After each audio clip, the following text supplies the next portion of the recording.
আজি আমি আলোচনা কৰিম ADRE অৰ্থাৎ থাৰ্ড গ্ৰেড আৰু ফ'ৰ্থ গ্ৰেডৰ বাবে কেইটামান ইম্পৰ্টেণ্ট কুৱেশ্যন যিবোৰ আগত আহিছে আৰু এইবোৰ আহিব। তো ষ্টাৰ্ট কৰোঁ আহা। প্ৰথম কুৱেশ্যনটো হৈছে আজিৰ উত্তৰ পূব পৰিষদ কেতিয়া স্থাপন কৰা হৈছে? North east council. অপশ্যন দি আছে option number A, B, C, D। আমি ভিউ এনচাৰত ক্লিক কৰিম, শুদ্ধ উত্তৰ পাই যাম।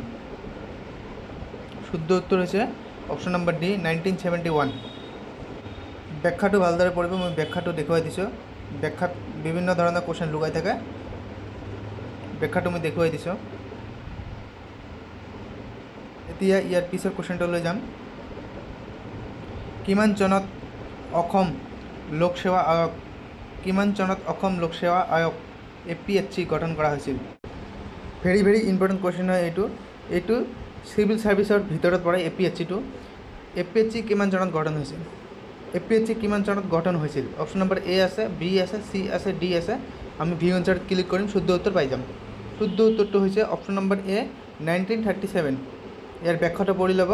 ব্যাখ্যাটো পঢ়িলে ইয়াৰ ভিতৰত বিভিন্ন ধৰণৰ কুৱেশ্যন লুকাই থাকে, এইটো পঢ়িলে সকলো কুৱেশ্যনৰ এনচাৰ পাৰিব। মই ব্যাখ্যাটো দেখুৱাই দিছোঁ। এতিয়া ইয়াৰ পিছত কুৱেশ্যনটো আলোচনা কৰিম। অসম লোকসেৱা আয়োগৰ প্ৰথম অধ্যক্ষ কোন আছিল? ভেৰি ইম্পৰ্টেণ্ট কুৱেশ্যন হয়। অপশ্যন নম্বৰ A আছে, B আছে, C আছে, D আছে। গতিকে আমি ভিউ এনচাৰত ক্লিক কৰিম। ইয়াৰ শুদ্ধ উত্তৰ হৈছে option number A, mister J Hazlett. ব্যাখ্যাটো পঢ়ি ল'ব। ইয়াৰ পিছত কুৱেশ্যনটো আলোচনা কৰিম। অসমৰ প্ৰথম লোকায়ুক্ত কোন আছিল? Option number A, option number B, C, D আছে। চাৰিটা অপশ্যন দি আছে, আমি ভিউ এনচাৰত ক্লিক কৰিম। শুদ্ধ উত্তৰ হৈছে option number A, justice TC Das. ব্যাখ্যাটো পঢ়ি ল'ব, ইম্পৰ্টেণ্ট হয়। এতিয়া ইয়াৰ পিছত কুৱেশ্যনটো আলোচনা কৰিম। এতিয়ালৈকে অসমত কিমানবাৰ ৰাষ্ট্ৰপতি শাসন জাৰি কৰা হৈছিল? ইম্পৰ্টেণ্ট কুৱেশ্যন হয় এইটো। আমি ভিউ এনচাৰত ক্লিক কৰিম, যিহেতু ইয়াত চাৰিটা অপশ্যন দিয়া আছে, কোনটো হয় আমি ভিউ এনচাৰত ক্লিক কৰিলে জানিব পাৰিম। শুদ্ধ উত্তৰ হৈছে অপশ্যন নম্বৰ B, 4বাৰ। কেতিয়া হৈছিল, কোন চনত হৈছিল, এইটো মই ব্যাখ্যাত দি দিছোঁ, ব্যাখ্যাটো পঢ়ি ল'ব। 4বাৰ হৈছিল। এতিয়া ইয়াৰ পিছত আলোচনা কৰিম। অসম তথ্যৰ অধিকাৰ আইন Assam right to information act কেতিয়া প্ৰণয়ন কৰা হৈছিল? Very important question. Option number A আছে 2000 চন, B আছে 2001, C আছে 2002, D আছে 2003। গতিকে ভিউ এনচাৰত ক্লিক কৰিম আমি। শুদ্ধ উত্তৰ হৈছে 2002, অপশ্যন নম্বৰ C। ব্যাখ্যাটো পঢ়ি ল'ব, ব্যাখ্যা দিছোঁ, ইম্পৰ্টেণ্ট হয় ব্যাখ্যাটো ইম্পৰ্টেণ্ট হয়। ইয়াৰ পিছতটো দেখিম এতিয়া। অসম চুক্তি কেতিয়া স্বাক্ষৰিত হয়? ইম্পৰ্টেণ্ট কুৱেশ্যন হয় এইটো। অপশ্যন নম্বৰ A আছে, B আছে, C আছে, D আছে। আমি ভিউ এনচাৰত ক্লিক কৰিম। শুদ্ধ উত্তৰ হৈছে অপশ্যন নম্বৰ B, 15 আগষ্ট 1985, 1985 চনত। ব্যাখ্যাটো মই দি দিছোঁ, ব্যাখ্যাটো পঢ়িব। বহুত কুৱেশ্যন ব্যাখ্যাত লুকাই থাকে, ব্যাখ্যাটো মই দিছোঁ, ভালদৰে পঢ়িব। ইয়াৰ পিছত কুৱেশ্যনটো আলোচনা কৰিম। অসম চুক্তিৰ বিভিন্ন দফা ৰূপায়ণ কৰাৰ বাবে কেতিয়া অসম চুক্তি ৰূপায়ণ বিভাগত স্থাপন কৰা হৈছিল? অপশ্যন নম্বৰ A আছে 1985, B আছে 1986, C আছে 1990, D আছে 1991। গতিকে আমি ভিউ এনচাৰত ক্লিক কৰিম, শুদ্ধ উত্তৰ পাই যাম। শুদ্ধ উত্তৰ হৈছে অপশ্যন নম্বৰ B, 1986। ব্যাখ্যাটো পঢ়ি ল'বা, ব্যাখ্যাত 2-3টামান কুৱেশ্যন লুকাই আছে। ইয়াৰ পিছতটো পঢ়িম। অসমৰ প্ৰথম মহিলা বিত্তমন্ত্ৰীগৰাকীৰ নাম কি?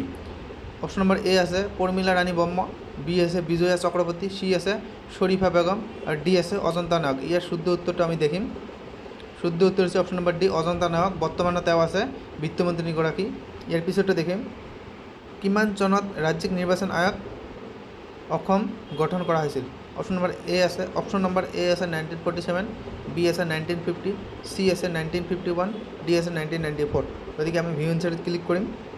শুদ্ধ উত্তৰ হৈছে অপশ্যন নম্বৰ D, 1994।